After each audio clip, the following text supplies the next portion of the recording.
Guys, may bunga na naman yung ubas natin. Ayan nahihinog na naman siya.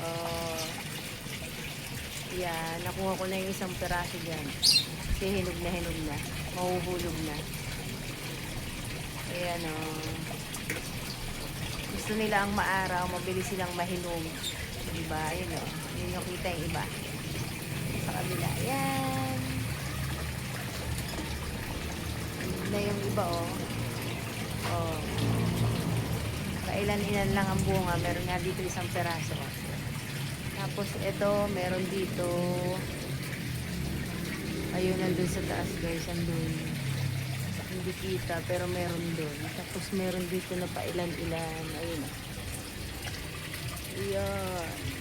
Andun yung dalawang buwig. Hindi kita malayo. So, ayan ang ating ubas. Ang ating ubas. Ito, yan. Ito ang medyo malapit-lapit na. Diba? Ubas.